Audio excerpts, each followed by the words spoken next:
السلام علیکم، میں میاں حضور کا صاحبزادہ اور خلیفہ حکیم شارق احمد طارق تاریخی جہانگیری آج ایک بار پھر آپ کی خدمت میں حاضر ہوں۔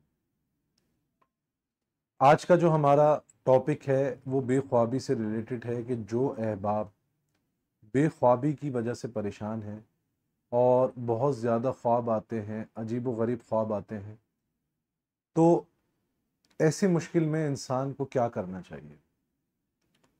تو انشاءاللہ آج میں آپ کو ایک وظیفہ بھی بتاؤں گا اور ایک طبی اس کا علاج بھی بتاؤں گا کہ کن احباب کو جو ہے بے خوابی کی شکایت زیادہ ہوتی ہے۔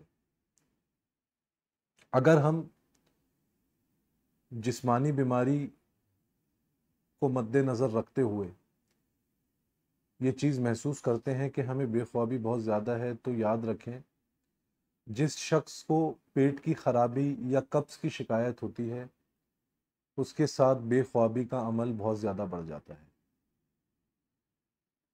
اور اس کے علاوہ جو شخص زیادہ سوچتا ہے یا زیادہ چیزوں کو سوچنے لگتا ہے اور ان کو اپنی طرف سے خاکہ بنا کر ایک سٹوری تیار کر لیتا ہے ہر معاملے میں، ہر مسائل میں، ہر مرحلے میں، تو ایسے لوگوں کو بھی بے خوابی بہت زیادہ ہوتی ہے جو زیادہ سوچتے ہیں۔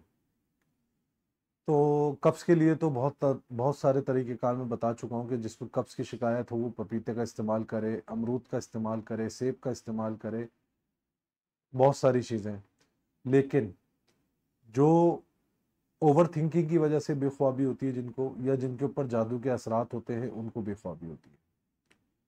ایسے عمل میں آپ کو چاہیے کہ آپ کو یہ کرنا چاہیے کہ بے خوابی اگر زیادہ ہو جائے تو پہلے 3 مرتبہ بسم اللہ شریف پڑھیں، اس کے بعد 7 مرتبہ آیت الکرسی پڑھیں، پھر 11 مرتبہ پہلا کلمہ پڑھیں، پھر 7 مرتبہ سورہ فاتحہ پڑھیں، پھر 7 مرتبہ آیت الکرسی پڑھیں۔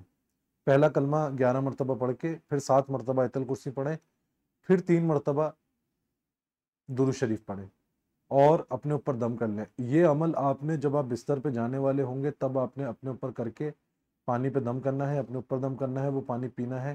پانی زیادہ نہیں پیجیے گا، 1 سے 2 گھٹ پانی پی کے بستر پہ جا کر آپ لیٹ جائیے گا اور سو جائیے گا۔ انشاءاللہ تعالی اس عمل کی برکت سے آپ کی بے خوابی کی شکایت دور ہو جائے گی۔ اپنی دعاؤں میں مجھے یاد رکھیں۔ جزاک اللہ خیر۔ السلام علیکم ورحمۃ اللہ۔